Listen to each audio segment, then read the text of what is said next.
Mga kaibigan, sa araw na ito, inyong maririnig ang kwento na kapupulutan nyo ng aral sa buhay. Siya ay si Ramil.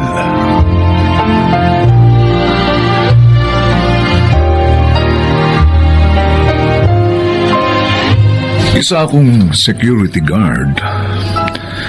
Mahirap lang kami. Kaya naman high school lang ang natapos ko.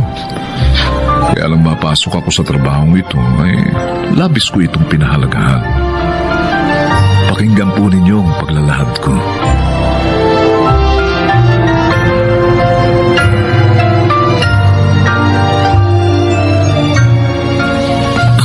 Ramil, ang aga mo na naman pumasok ah. Ay, alam mo namang ayokong mahuhuli sa trabaho, Dexter. Sa bagay, kaya nga naging security guard of the year ka eh. Ay, teka, Ramil, yung isang homeowner, si Sir Teddy, dumarating. Good morning sa inyong dalawa. Ay, ang ganda umaga rin po. Magandang umaga po, sir. Magandang umaga rin. Ano pong may paglilingkod namin sa inyo, sir? Kumusta naman ang pagbabantay nyo dito sa subdivision? Eh, sa time ko naman po, wala namang problema, sir. Ayos lang. Sa akin din po, sa oras ng duty ko, sir, okay lang. Hindi mo naman kayo nahihirapang pakisamahan yung ibang homeowners? Eh, hindi naman mo. Eh, kasi hindi naman pare-pareho mga tao, sir. Kaya kami na lang pong nag-a-adjust. Yan ang gusto ko sa iyo, Ramil. Mahaba ang pasensya mo. At syaga ka. At masipag siya, sir. Naging security guard of the year nga siya eh, sa agency namin. Oh, Ano ka ba naman? Uy, totoo naman yung kaibigan, di ba? congratulations, Ramil.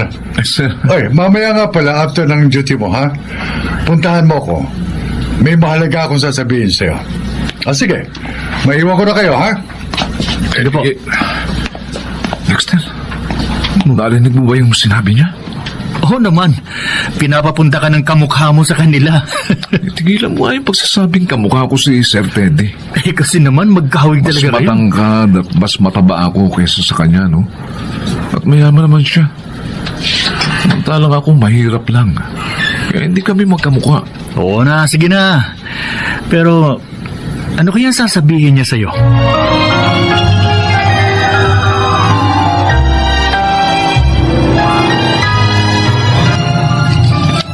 Maupo ka, Ramil. Salamat po, sir. Pinapunta kita rito dahil gusto kong alokin ka na maging gwardya namin. Oho? Huwag ka mag-alala. Dodoblehin ko ang sahod mo. Pumayag ka lang. Kasi kailangan ko talaga ng tapat, masipag, at mapagkakatiwalaang gwardya. Sir, At pakiramdam ko, ikaw ang hinahanap ko. ako maraming salamat po, sir, sa tiwala niyo. Eh, pero, nagtataka lang ho ako, sir. Bakit pa po ninyo pababantayan itong bahay niyo? Nasa loob naman kayo ng subdivision. May nagbabanta po ba sa inyo? Ang totoo, wala naman akong kagalit. Iba ang problema ko.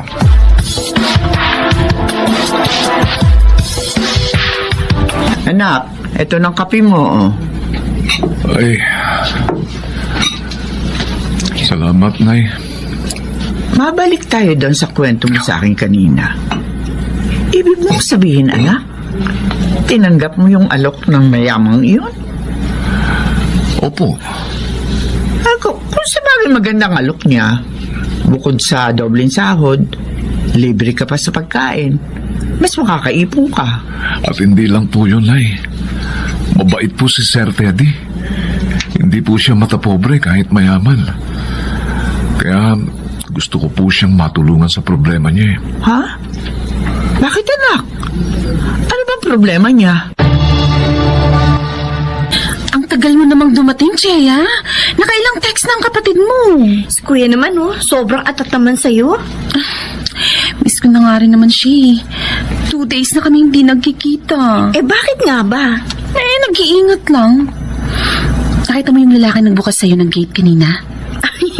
Oo, syempre. Pogi eh. Basta pogi, nakikita ng mata ko. Ikaw talaga. Sino nga ba yun? Kinuha siya ni Teddy para maging gwardya namin. Ha? Bakit? Siguro, gusto akong pamanmanan ng asawa ko, kaya nag-iingat ako. Don't worry, Beshi. Wala naman siya malalaman. Dahil walang guy na nagpupunta rito. Ang hindi niya alam, kuya kong jowa mo. Uy, huwag ka may ingay. Ano ka ba? Baka may makarinig sa'yo, mapurnana pa ang kayamanang magiging akin pag nawala si Teddy. Gusto mo ba, Tricia? Jowain ko ang SG na yun. Ano? Para safe tayo. I can do that.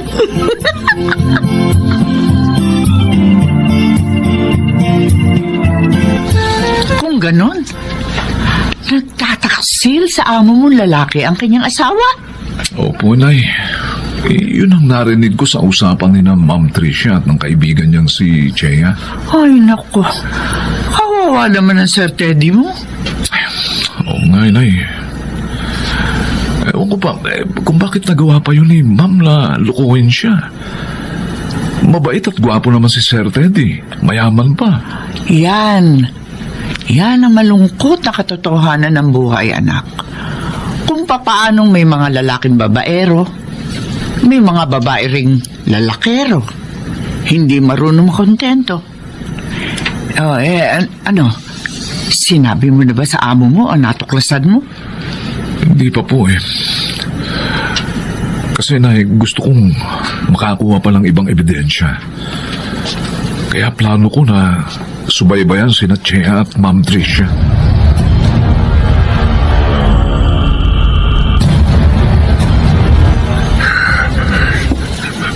Tama po kayo, sir. May masama ngang ginagawa ang inyong asawa. Ano? Sinong kalaguyo niya? Nakuha mo ba sila ng larawan? Magugulat kayo, sir. Dahil ang kalaguyo niya ay ang kapatid ng best friend niya. Ang mga walang iya! Sir, Kaya pala hindi ko mahuli. May kasabot! At kapatid pa na kaibigan niya kasalo niya sa pagtataksil sa akin! sir, huminahon po kayo. Mapapatay ko sila, Ramil! Mapapatay ko sila! Kapag ginawa niyo yun, sir, masasayang lang ang pagtulong ko sa inyo. Dahil masisira din ang buhay niyo. At iyon po ang iyoko mangyari. Napakawalang yan ni Tricia, Ramil. Wala siyang kwenta! Nasa inyo mga litratong nakuha mo. Sir, pwede niyo itong gamitin para idemanda sila. Makukuha niyo po ang katarungan nang hindi nadudungisan ang inyong mga kamay. Saan ka pupunta, Tricia? Mamamasyal kami ni Chea, oo. Nagpasama kasi siya sa akin, kaya pupunta ako sa kanya. Sinungaling! Bakit mo ko sinampal? Wala naman akong kasalanan sa iyo, ah. Ngayon lang kita sinaktan ng ganyan. Pero ako, matagal mo nang sinasaktan. Nilagyan mo ako ng dumi sa ulo! Ano ba sinasabi mo? Hindi ko maintindihan yung mga Hindi ka sinasabi talaga mo. amin! Ha? Hindi! Aray ko! Ha? Tama na! Sumusobra ka na, ha? Alam ko na ang pagtataksil niyo sa akin ng kapatid ni Chea. Nasa akin ang mga larawan niyo. Napakasama mo, Tricia. Hinangaw kita sa hirap. Pati ang pamilya mo. Ito mo pala ay gaganti mo sa akin. Teddy, magpapaliwanag ako, please. Hayaan mo ako magpaliwanag. Sa korte na kayo magpaliwanag ng kalaguyo mo. Lika, Ramil. Sir? Inom ka rin. Naku, pasensya na, sir. Hindi po ako umiinom ng alak eh. Sir, hindi naman kasi lula sa sakit na nararamdaman yung alak. Aminin ko, nasasaktan ako. Pero sa isang banda, natutuwa rin. Sir? Natutuwa dahil talutas ang problema ko nang hindi natutungisan ang aking mga kamay. Ako rin po natutuwa rin, sir, dahil nakinig po kayo sa akin. Salamat sa tulong at payo mo. Nakuha kong katarungan para sa akin. At kasama ko pa rin ang anak namin ni Tricia. Sir, mabait kayo. At hindi matapobre na tulad ng ibang mayayaman dito sa subdivision. Kaya naman ho, tinulungan ko po kayo. Mula ngayon, Ramil, hindi mo na ako amo. Anong... Ibig kong ituring mo kung isang kaibigan. At gusto ko ring makilala ang pamilya mo.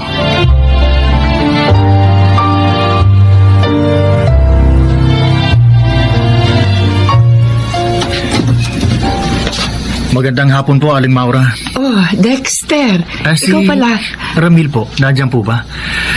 Matagal ko na po kasi hindi nakakakwentuhan ng kaibigan kong yun eh. Ay, wala pa eh. Pero darating yun. Dahil isasama niya rito ang kanyang Sir Teddy. Si Sir Teddy? Pupunta dito? Ay, oo. Gusto raw ako makilala. Ay naku, mabait po yun, Aling Maura. At kamukha pa ng kaibigan ko. Talaga? Oo. Ah, hindi nabanggit sa akin yun ni Ramil.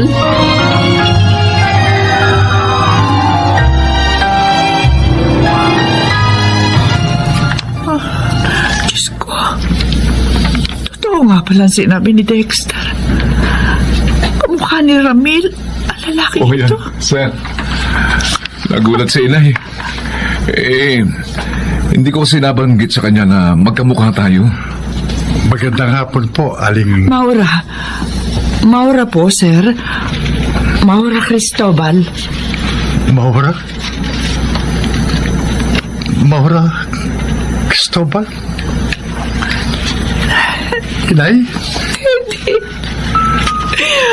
Hindi, anak ko. Anak ko. Kaya pala kapangalan mo si... Inay? Ibig bang sabihin ito? Siya ang kakambal ko? Oo. Oo, anak. Siya ang kakambal mo ipinaampong ko kina Mrs. Santiago. Nang 5 taon pa lamang kayo. Patawarin mo sana ako, Teddy, anak. Ginawa ko yun upang maipagamot nila ang iyong malubhang sakit noon. Pero paniwala ka, napakasakit sa akin ang lahat. Naunawaan ko po kayo, Inay. Hindi po ako galit sa inyo.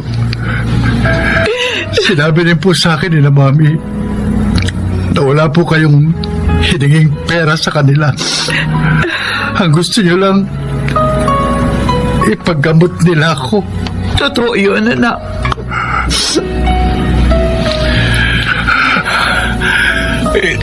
Kaya pala magkahawig tayo. Kaya pala magaan ang loob ko sa'yo. Ikaw pala ang kakambal ko. Teddy.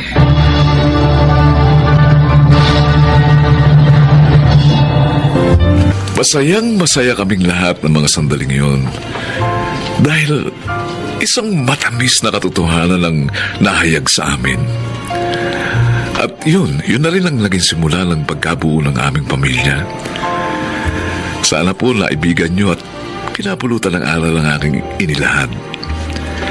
Ako nga po pala si Ramil, isang security guard.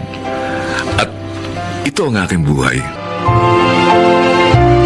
Baka nagsiganap June Legaspi, Susan Robles, Bobby Cruz, Jenaline de la Cruz, Maynard Lanticho at Chiquit del Carmen Amor. Naglapat ng angkop na tunog Jerry Mutia sa musika ni Buboy Salonga. Supervisyong teknikal ni na Eric Lucero at Bong Buyar. Creative consultant Phil Cruz.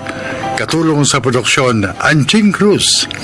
Ito'y mula sa panulat ni Telma Corporal Alcantara at sa direksyon ni Salvador M. Royales. Ito ang aking buhay.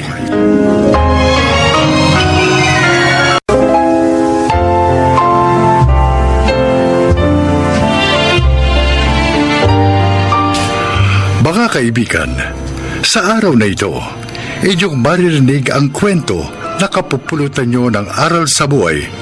Siya ay si Mateo. Isa akong security guard dito sa Marikina City. Malapit sa kumpanyang pinagdudutihan ko, nakilala si Army na aking naging kasintahan. Maayos ang relasyon namin, subalit mahigpit na tinututulan ng kanyang ina.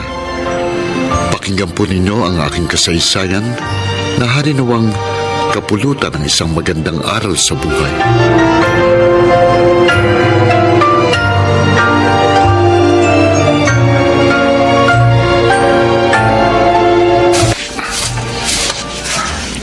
Army, bakit nagwawali sa bakura natin si Mateo?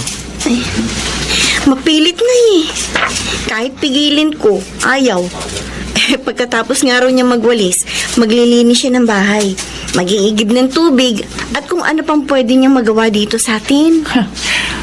Nagpapakahirap lang siya. Lagi daw po niyang gagawin yun kapag hindi siya naka-duty. Akala siguro ng gwardyang niya na sa ginagawa niyang panunuyo ay magkakaroon ng magandang resulta ang paliligaw niya sa iyo. Inay, hindi na ho nanliligaw lang sa akin si Mateo. Boyfriend ko na po siya. Ano? Opo. Nakipagrelasyon ka sa isang gwardya lang? Nay, marangalong hanap buhay ang pagiging gwardya. At hindi po ako tumitingin sa katayuan sa buhay ng isang tao. Nay, 2 buwan na ho kami ni Mateo. Hindi ko minamaliit si Mateo. Pero kung sumangguni ka muna sa akin bago naging kayo, abay hindi ako papayag na makipagrelasyon ka sa kanya. Naintindihan mo? Hindi naman ho kasalanan ni Mateo na naging mahirap siya eh. Gaya lang natin. O, alam ko. Pero ikaw din ang inaalala ko.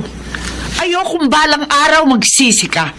Wala ho akong alam na dapat kong pagsisihan kapag nagkatuluyan kami ni Mateo. Huwag ka na makipagtalo sa akin, Army. Sundin mo ko. Nay, Makipag-break ka kay Mateo. Kung ayaw mong balang araw, mapasama ka. Aling Nada, bakit naman po mapapasama si Army kapag nagkatuluyan kami? Sinalubong mo ba ako rito sa kalye para kumprontahin, ha? Hindi po. Nabanggit ko lang po sa inyong ipinalam sa akin ni Army. Dahil nagtataka po ako. Wala akong alam na nagawa kong kasalanan para ayawan niyo ako para sa anak niyo. Oo, wala ka pa nagagawa. Pero sigurado gagawin mo. Ang alin po? Ay, huwag ka na magtatanong. Diyan ka na nga. Sandali lang po, Aling May Nada. pupuntahan pa ako. Hindi po ako mapaligay hanggat hindi ko nalalaman ng dahilan kung bakit nakipag-break sa akin si Army. Hindi sana kita ayawan, Mateo. Kung hindi ka sana anak ng pulis. Anak ng... ano naman pong ginalaman ng pagiging otoridad ng tatay ko sa pag-ayaw niyo sa akin? Oh, nagtanong ka pa. Magngingit-ngit ba ako sa mga pulis? Kung hindi karamihan sa mga yan, babaero, mga manluloko.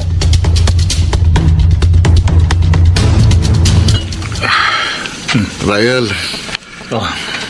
kasalanan ko bang naging anak ako ng pulis? Ay, hindi Mateo. Bakit gagamitin nyo na dahilan ni Aling Narda para palayuin sa akin ang anak niya? Huwag mo nang problemahin yung pare. Nakakasama ng loob eh, kaya niyaya kitang uminom. Pati ko, idinadamay ni Aling Narda sa masamang hinala niya sa mga pulis. Eh, simple lang naman ang solusyon sa problema mo, pare. Anong solusyon?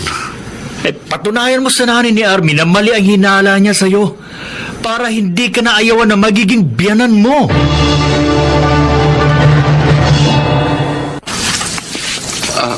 Aling Narda, mano po? Sige na. Ako na po magdidilig ng halaman. Hindi na. Si Army po. Wala. May pinuntahan. Pwede ko po ba siyang hintayin? Makakaalis ka na. Hindi niyo na nga ako pinagmano. Ipinagtatabuyan niyo pa yata ako. Talagang pinagtatabuyan kita dahil manhid ka eh. Alam mo namang ayoko sa'yo para sa anak ko. Panay pa rin ang punta mo rito. Eh, sinasadya mong galitin ako? Hindi po. Anong hindi? Makita lang kita kumukulo na dugo ko. Gusto ko lang pong makatulong sa inyo. Kayang-kaya namin ang mga gawain dito. Hindi namin kailangan ng tulong mo. Ay, may magandang balita rin po ako kaya ako naparito. Kahit ano sabihin mo, basta nakita kita, sira na araw ko. Maipapasok ko na pong gwardya ang mga anak niyong binata sa agency na pinapasukan ko. Naku, kahit hindi mo tulungan ng mga anak ko, mapapasok sila sa trabaho. Sige na, umalis ka na. Pero, Aling Nada. Sinabi na lumayas ka na. Mateo, ano ka ba? Ate Emmy, Ipinagtatabuyan ka na? Hindi ka pa umalis?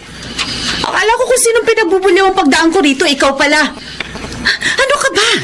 Sinisigawan at ipinagtatabuyan ka na, nakangiti ka lang. ate, problema ko ito. Matuto ka namang idepensa yung sarili mo. Ate, umuwi ka na. Pwede ba namang iwan kita rito?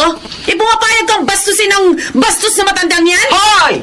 Hindi ko babastusin yung kapatid mo kung hindi siya makulit. Wala namang ginagawang masama sa inyo si Mateo Ate, Pagsasalitaan niyo siya ng masasakit at ipagtatabuyan niyo na parang hayop? Ate- Matanda na kayo pero wala kayong pinagkatandaan. Bastos! Walang modo! Ikaw ang bastos at walang modo! Wala kang galang sa matanda! Kung narito lang yung asawa ko, baka binasag niyang bunganga mo! Aling Nada, pasensya na po sa kapatid ko. Ate, tama na yan. Tigil mo ka! Mateo, ano ka ba? Patulan si Aling Nada. Huwag mo akong pigilan! Umalis na tayo rito. Kung pumapayag kang hiyain at laitin ng ibang tao, ako hindi!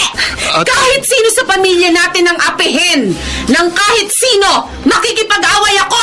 Makikipagpatayan ako!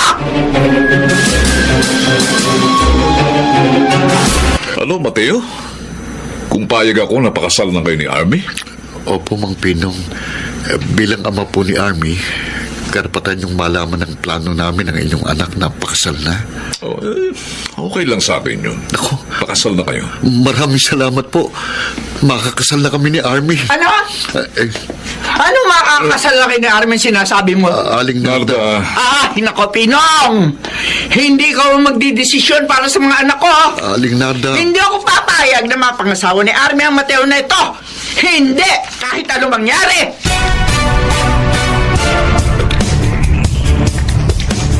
Nay, wala naman ang ginagawang masama si Mateo. Pwede ba? Huwag mo na ipagtanggol ang lalaking yun, Armin. Mabait ho siya, responsable.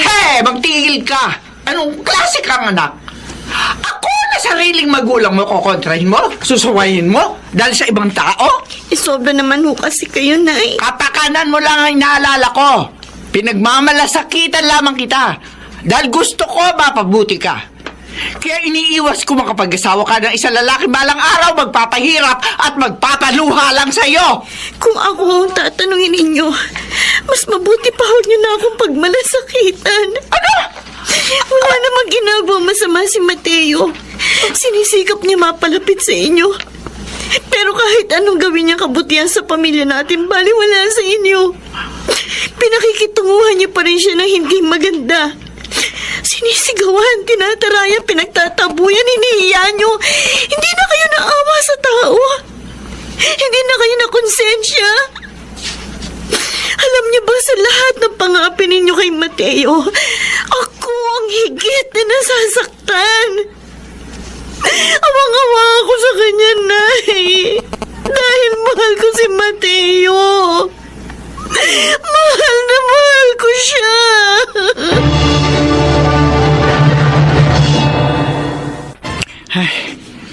Kapag naalala kong pagtatanggol ni Armin sa Mateo na yun, na-high blood ako. Katawid na nga sa kabilang kalye. Ay, kotse! Mabubuntol ako!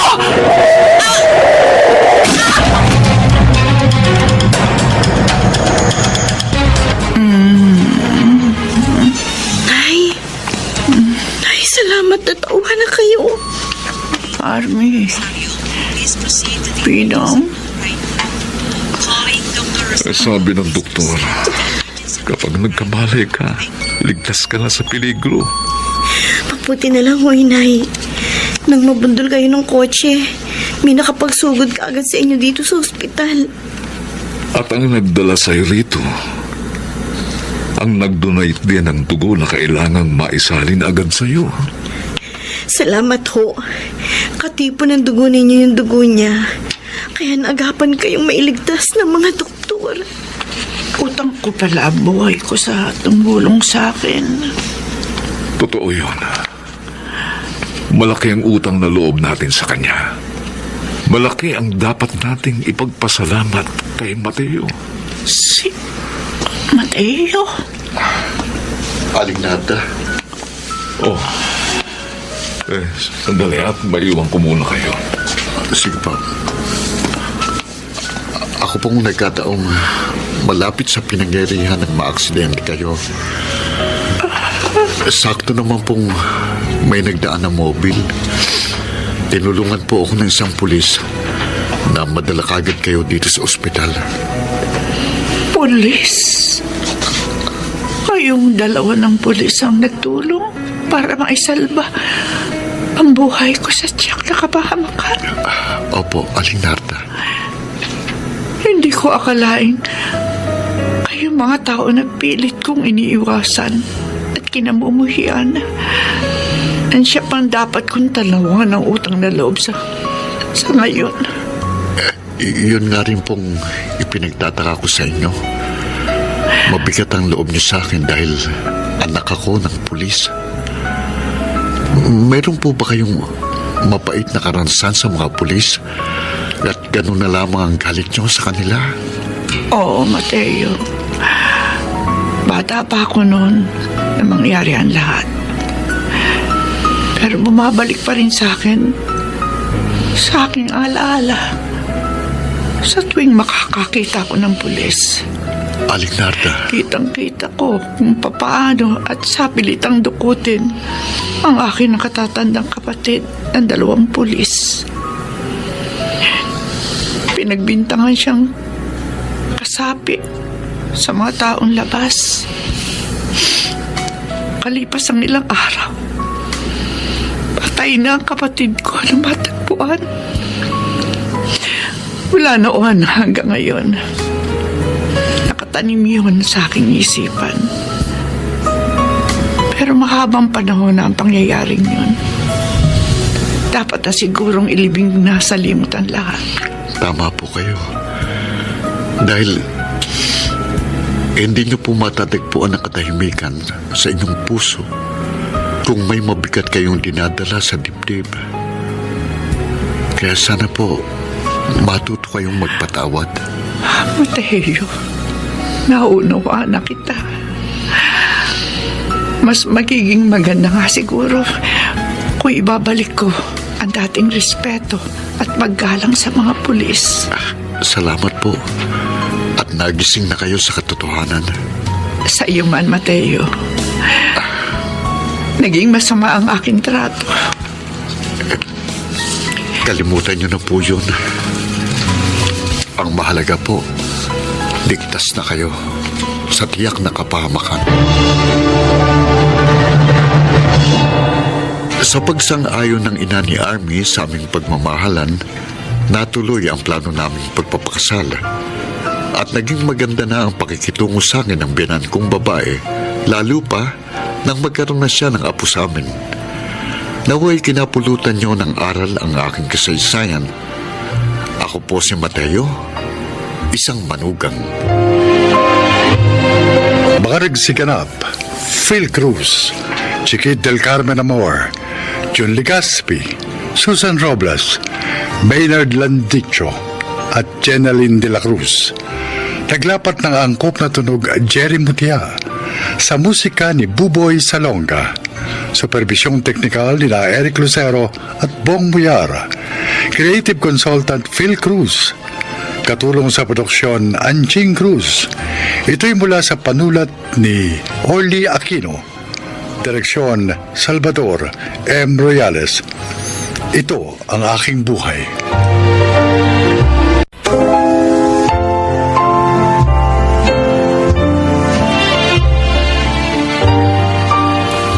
Mga kaibigan, sa araw na ito ay maririnig po ninyo ang testimonya ng isang nilalang na nais ibahagi ang kanyang kwento upang kapulutan ng aral. Siya po ay si Crispin.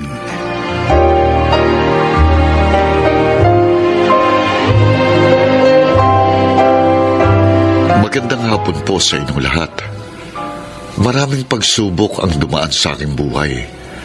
Subalit sinikap ko pong malampasan yon dahil batid kong yon ay bahagi ng pagharap sa mundong magulo at mapanukso.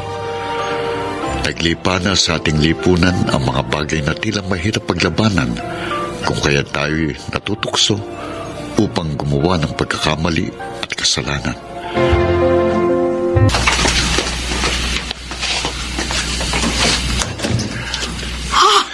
Melba? Crispin! Oh, Crispin, malaya ka na! Melba? Oh, Salamat sa Diyos. Napagkaraan ng 10 taon, nakalaya na rin ako. oh, Aimee! Aimee! Nay! Halika! Dali! May sorpresa ako sa'yo! Anak! Anak, payakap nga. Namiss kita ng gusto. Itay! Anak ko, dalagita ka na, Amy. Opo! 10 taong ka ba naman kasi sa loob ng bilangguan? Ang dami-dami ko ng pagkukulang sa inyo at kailangan kong makabawi. Ay, sandali lang ha. O, Aimee, ikaw na munang bahala sa tatay mo at ipaghahanda ko lang siya ng Sige, makakain. gutom na nga ako. O, dyan muna kayo. Opo! Ang laki mo na talaga. May boyfriend ka na ba? Ay! Ang itay naman. Wala pa po sa isip ko yan. Dahil nagko-concentrate muna ako sa pag-aaral. Mabuti naman, anak. Labis akong nalulugod na marinig sa iyo yan. Saka ng boyfriend. Kapag nakatapos ka na at handa ka na sa mga ganong bagay. Gusto ko po muna makatulong kay inay. Ang laki po ng sakripisyo niya sa amin habang nakakulong kayo, tay. Tama ka. Ayos yan, anak. Hindi birong maging isang ama't ina na pinagsasabay. Opo. Teka, si Dindo. Naku, nasa barkado niya na naman siguro si kuya. Dapat tinutulungan niya kayo dito sa mga gawaing bahay. Sanay na po kami ng inay. Amy, kapatid mo nga ako. Pasaway ba kuya mo? Po. O sige, huwag mo na sagutin. Dahil nahulaan ko na. Tay. Kahit ang mga bata pa kayo, dati ng sutil ang kuya mo. Siguro naman po magbabago din siya. Dapat noon pa. Tay. Anak, ngayong nakalaya na ako, babawi ako sa inyo. Pangako yan.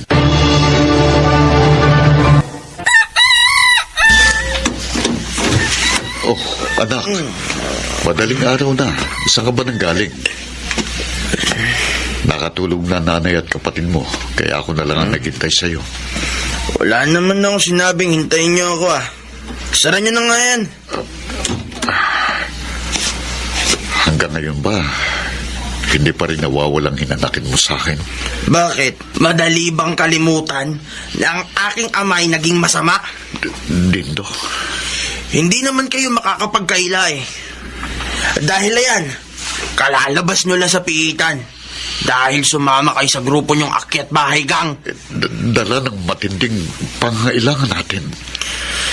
Hindi kami masaya nang ipinapakain nyo sa amin araw-araw ay galing sa pagnanakaw. Nagkataong kapit sa patalim lang ako, anak. Kapit sa patalim? O sadyang dati nyo nang gawain ng mga barkada nyo yan? Dindo. Wala kaming kamalay-malay na ang bawat kanin at ulam na aming isinusubo ay galing pala sa inyong pagnanakaw. Ikaw, huwag mong isumbat sa akin lahat ng yan dahil kayo man ay nakinabang. Mas mabuti pang hindi na lang kami nag-aral ni Amy kaysa naman binabato ng mga tao sa amin ang masama niyong gawain. Masama na kung masama! Napilitan lang akong gawin ang mga bagay na labag sa aking kalooban dahil sa pag-intindi ko sa inyong pamilya ko. At kung ikaw ang nasa kalagayan ko, saka mo lang siguro maiintindihan ang ginawa ko.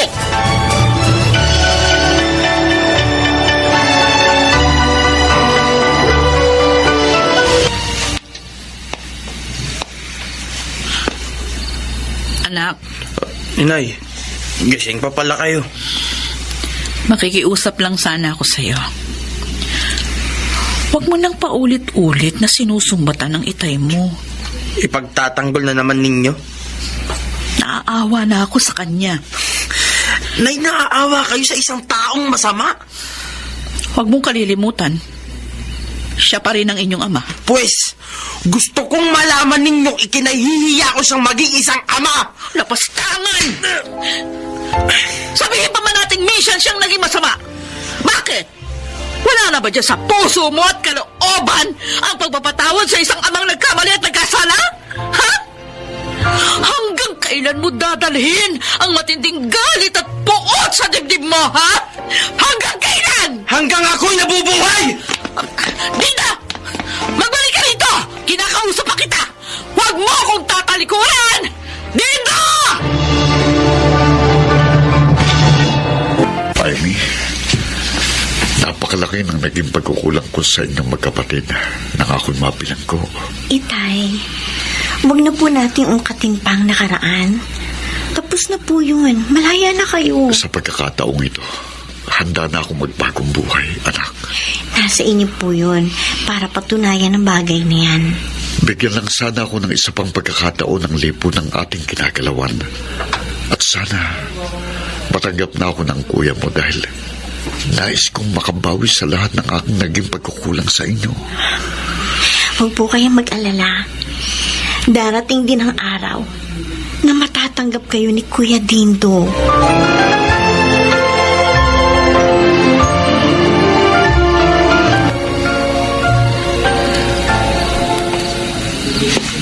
Crispin, bakit hindi ka pa magpahinga?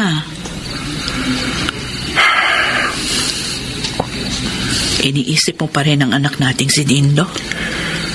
Melba, anong pwede kong gawin para mawalang tindi ng galit at hinanakit siya sa akin? Bigyan mo na lang siya ng pagkakataon na makapag-isip-isip. Mahal ko kayong pamilya ko. At kung meron man lang sa inyong nagdaramdam sa akin, hindi na ako mapalagay.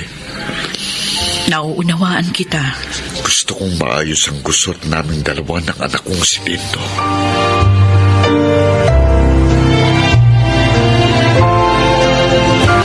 Buti naman natsimpuhan ka namin. Ha? Hindi mo na matatakasan ang atraso mo sa amin. Teka lang. Magbabayad naman ako ng utang ko sa inyo eh. Huwag mo na kaming lokohin. Makalawang na ang taktika mong yan. Sandali ka lang makakabayad ng atraso mo. Patalim? Anong gagawin niyo dyan? Anong gagawin niyo sa akin? Simple lang. Lalagyan ka lang ng gripo sa iyong tagiliran. At dito pa. Ha?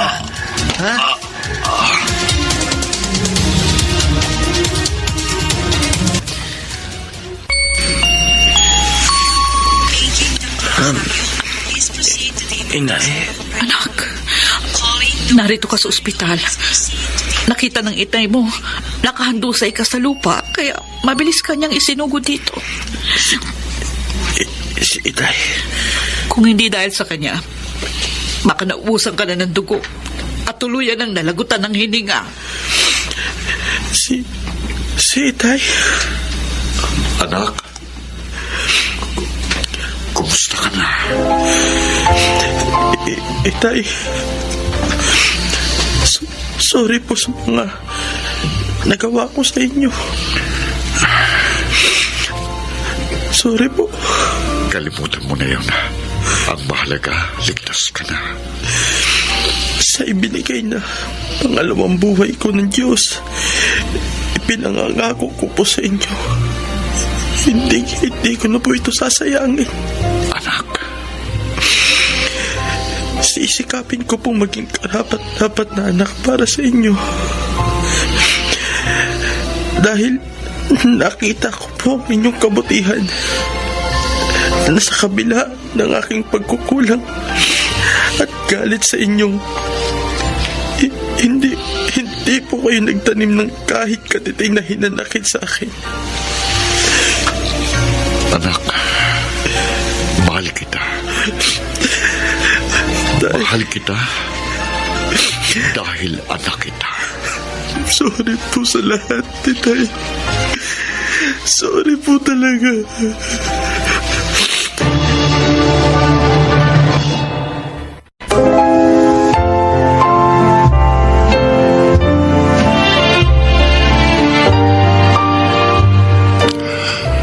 Mga kaibigan, sa araw na ito ay isa na namang nilikha ang magbabahagi sa atin ng kwento ng kanyang buhay. Siya ay si Menchi.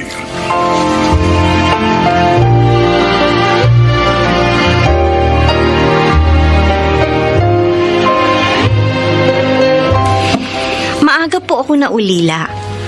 At dahil wala namang naabot na mataas na pinag-aralan, kasambahay po ang aking naging trabaho. Pakinggan po ninyo ang aking buhay.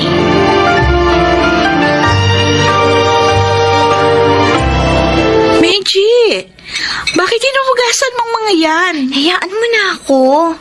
Para naman may maitulong ako dito sa inyo. Kaya naman namin ligpitin yan eh. At saka gusto ko rin naman na may ginagawa ako. Naiinip ako eh. Okay, ikaw na nga bahala. Ay, Dayan, kanina nga pala. Kinausap ako ni Mrs. Rios. Yung kapitbahay ninyo mayaman. Oh, bakit? Anong sinabi niya sa'yo? Inalok niya ako. Kung gusto ko raw pumasok na katulong sa kanila, malaki raw ang ipapasweldo niya sa akin. Mahirap dun eh. Ah? Alam mo ba, walang nagtatagal na katulong sa kanila. Kahit na nga malaki magpasahod si Aling Sandra. Ay, ganun. Alam mo ba kung bakit? Hindi. Hindi ko naman kasi nakakausap yung mga nagiging katulong nila dahil nga may trabaho ako sa mall. Pero palagay namin ni Inay, dahil yun sa anak ni Aling Sandra. Gusto ko sana subuking magtrabaho dun eh. Ha? Sayang naman kasi malaking sweldo. Doon nga sa mga dati kong amo, walang nagpapasahod sa akin ng ganung kalaki. Kahit na nga masipag naman ako. Sa bagay. Tapos meron pang nananakit, di ba? Ay oo, yung huli ko naging amo. Kaya nga umalis ako dun eh. At nagpunta dito sa inyo. Kaya lang, ilang buwan na rin akong tambay. Pero nag-aalala ako kung doon ka magtatrabaho kay Aling Sandra. Salamat sa pag-aalala mo. Isa ka talagang tunay na kaibigan. Malapit lang naman ang bahay nila rito eh. Kaya, magkikita pa rin tayo.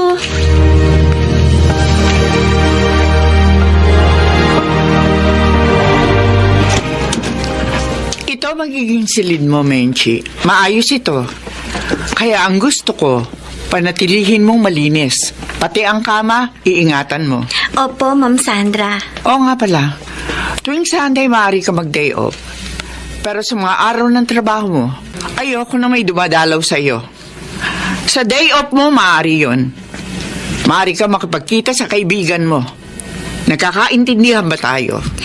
Opo, Ma'am Sandra. Ayoko rin sa katulong na chismosa. Ang gusto ko, ano man ang malaman mo dito tungkol sa amin, huwag mong ichichismis. Hindi po ako chismosa, Ma'am. Mabuti naman. Isa pa pala, ayoko sa katulong na mahilig mag-shorts. Dahil meron akong anak na binata, ayoko magkaroon siya ng kaugnayan sa katulong.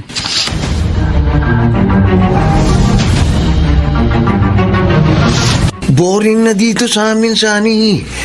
Doon na lang tayo sa inyo tumira. Hindi pwede. Nandun si Ermat. May kontrabida. Alam mo, kinabogs na lang tayo, mabuti pa. Ay, oo, tama. Wala nga pala doon ang Ermat at Erpat niya. Tawagan mo na siya. Sabihin mo, pupunta tayo. Kailan tayo sa inyo? Sasabihin ko sa inyo pag wala si Ermat. Ipapakita ko tuloy sa inyo ang bago naming Maichi. Napalit na pala ang dating yung katulong, ha? Oo. At mas maganda pa sa kanya ang pumalit. Good. Siguro naman sa isang yun, hindi na tayo mabubulilyaso. Mami, may lakad ako. Pahinga kong pera. Na naman? Sani naman? Kailan ka ba magbabago? Sisirain lang ng shabu yung utak mo. Ang dami mo namang daldal. Mami mo ko, kaya nagmamalasakit ako sa iyo. Hindi ko kailangan ng malasakit mo. Ano? Magbibigay ka ba ng pera o kukunin ko ang mga alahas mo? Oh, Diyos ko. Ano bang pagkukulang ko sa anak ko? Bakit ba siya nagkaganon? Ayoko masira ang buhay niya. Pero anong gagawin ko para matulungan siya. Ma'am Sandra, tama na po. Huwag na po kayong umiyak. Menchie, Nakita ko po ang buong pangyayari. Naawa po ako sa inyo. Kaya nung makaalis po si Sir Sunny, nilapitan ko na kayo. mahal na mahal ko ang anak ko. At ayoko mapahamak siya, Menchie. Ma'am, huwag po kayong magagalit Pero, ano po kaya kung ipagamot niyo po siya uli? Pero nagbanta siya sa akin. Kapag daw dinala ko siya sa rehab, tatakas siya. At hindi ko na siya makikita pa. Aalis po kayo, Mang Hector? Oo, Menchi. Titingnan ko lang ang pamilya ko. Ilang araw na kasing may sakit ang misis ko eh. Nagpaalam na po ba kayo kay Ma'am? Oo, at pinayagan na niya ako. Babalik din naman ako agad. Menchi, Po. mag-iingat ka rito ha. Hanggat maaari. Iwasan mong lumapit kay Sunny. Ay, kinakabahan naman po ako sa mga sinasabi ninyo, Mang Hindi, Hector. mahirap na eh. Baka mapagtripan ka niya. Nakuha mo na ang pera ko. Ano pa bang gusto mo? Tumahimik ka, ha? Gusto kong maglaro. At ikaw ang paglalaroan ko. Sana'y kung ano man ang iniisip mo, pakiusap, huwag mong ituloy. Mami mo ko, anak. Umiga ka. Mami mo ko. Higa, sabi. Anak, wag. Matakot ka sa Diyos. Ngayon nakatawag na ako sa police station. Pupuntahan ko na si Ma'am Sandra. Baka kung ano nang ginawa sa kanya ng kanyang anak. Pag nagkataon, ipapalo ko sa kanya itong dala kong pamalo. Ay, Diyos ko. Tulungan mo po kami. Narito na ako sa tapat ng kwarto ni Ma'am. Bigla akong bubuksan itong pinto ng ganito. Bitiwan mo si Ma'am Sandra! Tumahimik ka. Tawa ka sa mami mo! Ay, magandang dumating. Halika. Lumapit ka. Pare ikaw naman ang maging kabalik niya. Pinalalapit niya ako. Bahala na. Talagang lalapit ako. Menchie. O, ikaw tanda. Alis dyan. Ito pa! Menchie. Tahan na po, Ma'am. Hinuli na po ng mga pulis si Sir Sunny. Akala ko mapagsasamantalahan at mapapatay na ako ng sarili kong anak. Salamat na lamang dumating ka at nakatawag ng pulis. Ngayon po, Ma'am, matatahimik na po kayo. Maraming salamat sa iyo. Sinuong mo ang panganib, mailigtas lang ako. Awang-awa na po ako sa inyo, Ma'am. Kaya hindi ko na po iniisip ang sarili ko. Napakabuti mo talaga. Hindi ako nagkamali sa pagtanggap sa iyo bilang aking kasambahay.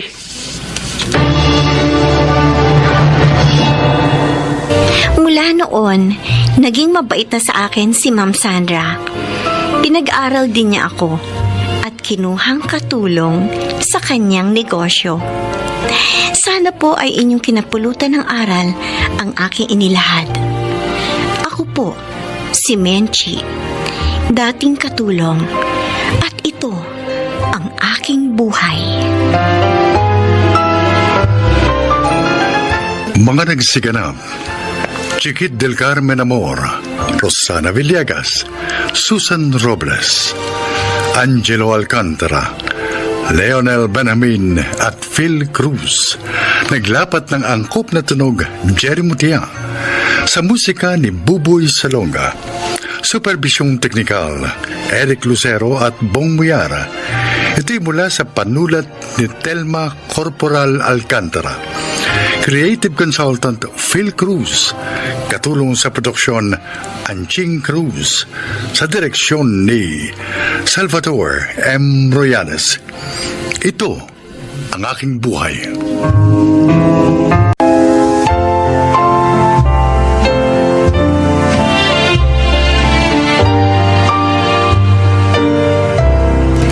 Mga kaibigan, sa araw na ito, inyong marinig ang kwento ng isang nilalang na kapupulutan nyo ng aral sa buhay. Siya ay si Nancy.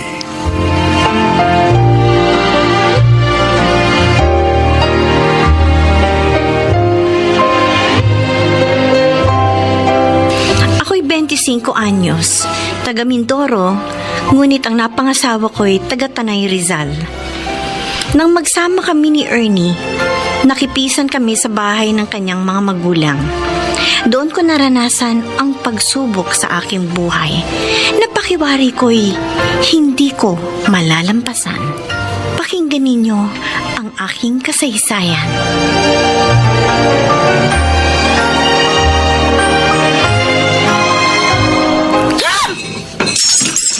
Ate Brenda!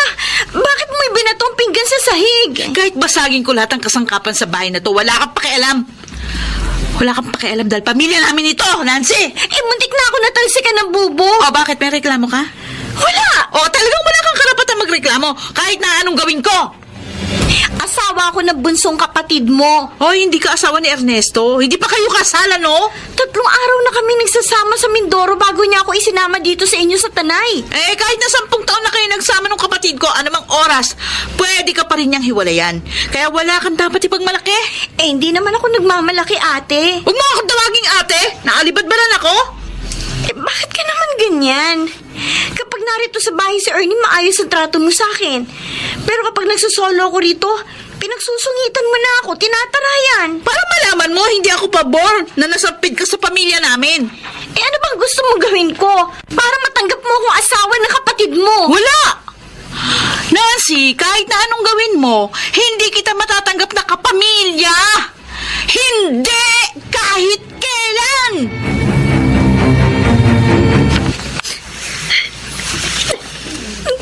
Huwag ka nang umiyak, Nancy. Ernie, ayoko sana magsumbong sa'yo. Pero hindi ko na matiis ang masamang trato sa akin ni Ate Brenda. Wala naman akong ginagawang masama sa panganay na kapatid mo. Pero kapag nag-iisa ako dito sa bahay niyo, pinupuntahan niya ako. Pinagsusungitan, tinatarayan. Huwag kang mag-alala. Pupuntahan ko si Ate Brenda sa kanila. Kakausapin ko siya. Wag na. Para hindi ka na niya pagsungitan na tarayan. Baka mag-aaway pa kayo ng kapatid mo. Oy, bakit naman kami mag-aaway? Pakikiusapan ko lang siya para magkasundo kayo. Hindi naman ako pumapatol sa masamang trato sa akin ng kapatid mo eh. Dapat kayong magkasundo, Nancy. Dahil gusto kong dito ka sa bahay namin tumira kasama ng nanay ko na matagal ng byuda. Anong parang lang? Talagang masama ang tingin ko sa'yo, Nancy. At masama pati loob ko. Kaya kita sinugod nung malaman ko nag-iisa ka dito sa bahay namin. Alam ko namang sa pamilya ninyo ang bahay na ito, Ate Brenda. O bakit nandito ka pa? Hindi ko naman inaangkin ang bahay na ito. O kung wala kang balak angkinin, di umalis ka. Wala kang karapatan tumira dito at magmay-ari sa kahit na anong bagay na nandito. Wala kang karapatan! Kung ang bag na binigay sa akin ni Mamang ang ipinagpuputok ng butsi mo, ibabalik ko sa'yo. Ayan. Saksak mo sa baga mo. Ang taray mo, ha? Bakit talabanan mo na ako? Wala akong balak lumaban sa'yo, ate. Nire-respeto kita bilang nakatatandang kapatid ni Ernesto. O bakit pinagdidilatan mo ako? Nangangatwiran lang ako. Dahil ate, sobra ka na eh. Kahit wala akong ginagawang masama sa'yo sa konting kibot o walang kabagay-bagay na dahilan, inaaway mo ko. Dahil kumukulo ang dugo ko sa'yo. Kaya huwag kang sasagot-sagot ang pabalang sa akin, ha? Wala kang karapatan dahil sampid ka lang! Naintindihan mo? Sampid ka lang!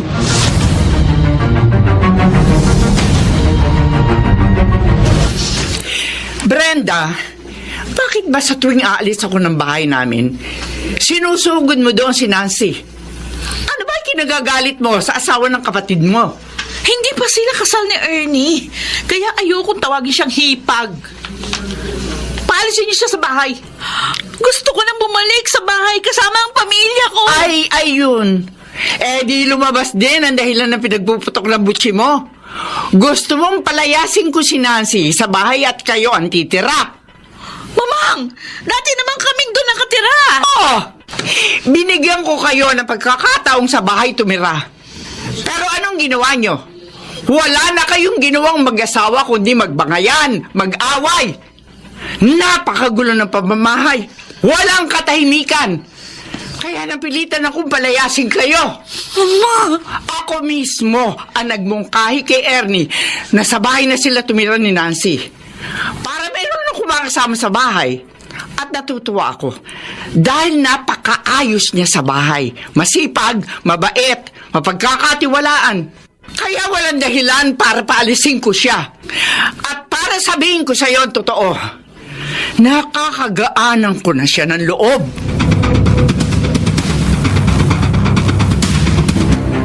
Gaga! Ano ito? Walang yaka, man! Sige! Walang yaka! Magbunga nga ka pa! Murahin mo pa ako! At nang lalo kang masaktan! Ikaw na nga walang ginagawa maghapon kundi umistambay at magbisyo! Ikaw ba may galang magalit at manakit sa akin? Kasalanan mo eh! Kapag narito ako sa bahay, lagi ka nagpaparinig na tamad ako! Ah, totoo naman tamad ka! Ayaw mo magtrabaho! Ano magagawa ko? Wala akong makita maganda kayod! Namimili ka kasi ng trabaho! Wala ka naman pinag-aralan? Wala kang alam kundi bumarkada uminom? At ikaw? Oh! Kung Ano? hindi pa ako paminsan-minsang nakakapag-buy and sell ng mga alahas, baka namatay na tayo sa gutom ng mga anak mo! Puro ka dada! Ayaw mo ba magsabihan? O ayaw mo naman magpakatino? Ay, responsable ka, tamad batugan ka! Nakulili ng tenga ko sa kadadada mo! Sige, talakpat! Ah! Talakpat! Aray! Talak! Sige, dandan! Dandan! Dandan!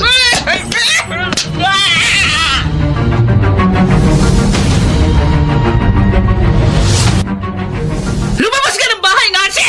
Labas! Ate Brenda, maya ka naman sa mga kapitbahay. Ah, wala akong pakialam sa mga kapitbahay! Kapag ganitong nananakit may katawan ko, ay talagang gusto ko makapagpatayan! Eh bakit akong susugurin mo? Eh asawa mo kaaway mo siyang nanakit sa'yo. Dahil ikaw talagang problema ko. Ayaw mong lumayo sa bahay na ito! Ate, hindi ako makakaalis dito dahil ayaw ni Ernie na umalis kami dito. Ang sabihin mo, interesado ka sa bahay na ito at sa lahat ng mga gamit na naririto. Mapagsamantala ka, mapagkamkam, makapal ang mukha mo. Aray ko, kanino mukha mo? Ay, pwede na! Ay, alam ko, diba? Baka mapilitan ka lumayas dito, kakalbitin ka. Para makakalimutin ka. Ano? Gusto mo busin ka mo pa? Baka na! Tagal na ako natitimpi sa'yo, lalabanan na kita! Sige, sige, sabat ka! Sige, tayo! Tayo! Hindi kita lalabanan!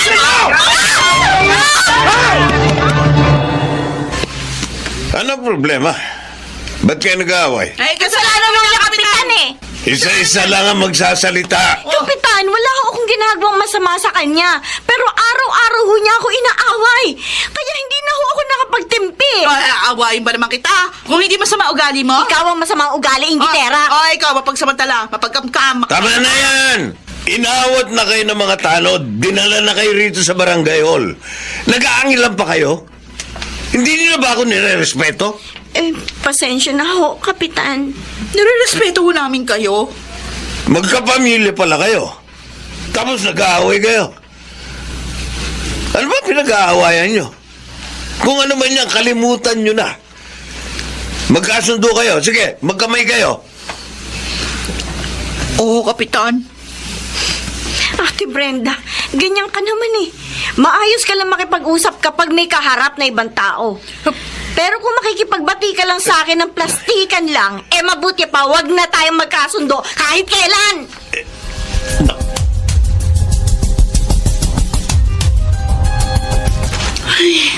Kahit na malayo ang nilakad ko at mainit ang sikat ng araw, ay sulit naman yung pagod ko. Nakapagbenta ako ng alahas. Ay, oy, ano to? Ano tong nararamdaman ko?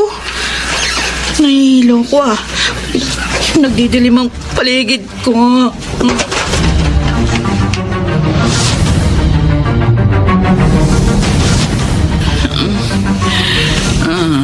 Brenda, salamat sa Diyos. Nagkamalay ka na. Mamang, Sabi ng doktor, kapag natauhan ka, ligtas ka na raw sa peligro. ano nangyari sa akin? Nawalan ka ng malay sa kalsada. Mabuti, may nagsugod agad sa iyo rito sa ospital. Naagapan ka mailigtas sa mga doktor sa nangyaring atake sa iyo ng heat stroke. Kung hindi ka raw nagamot agad, malamang natuluyan ka na. Utang mo ang pangalawang buhay mo sa maagap na tumulong sa iyo. Sinong tumulong sa akin? Gusto ko siyang pasalamatan. Si Nancy. Si Nancy? Oo, Ate Brenda. Nang makita kong nawalan ka ng malay, dinaluhan ka agad kita. Isinugo dito sa ospital. May kaibigan kasi ako namatay ng biglaan dahil inatake ng heat stroke. At ayoko mangyari yun sa'yo. Nancy? Ate Brenda. Sa kabila ng masamang inugali ko sa'yo, di ka nagdalawang isip na tulungan ako. Nailigtas ang buhay ko. Nagsisisi ako sa mga nagawa ko sa'yo, Nancy. Patawarin mo sana ako. Kalimutan na natin ang nakaraan, ate. Ang mahalaga ngayon, dininig ng Diyos ang dasal ko. Natapos ng gusot na namamagitan sa atin. Nagkasundo rin tayo. Matapos kami magkasundo ni Ate Brenda, naging maayos na ang aming pagtitinginan. Nagtutulungan na kami at nagdadamayan. Ang hipag ko pa, ang malaki ang naitulong, kaya nakasal na kami ni Ernie. Sana'y kinapulutan ng aral ang aking kasaysayan. Ako, si Nancy. At ito, ang aking buhay. Mga nagsiganap, Chiquit del Carmen Amor, Angelo Alcantara, Rosana Villegas, Phil Cruz, Susan Robles, at Leonel Benamin. Naglapat ng angkop na tunog, Jenny Mutia. Sa musika ni Buboy Salonga. Supervisyong teknikal, Eric Lucero at Bong Buyar. Creative Consultant, Phil Cruz. Katulong sa produksyon, Anjing Cruz. Ito'y mula sa panulat ni Orly Aquino. Direksyon, Salvador M. Royales. Ito ang aking buhay.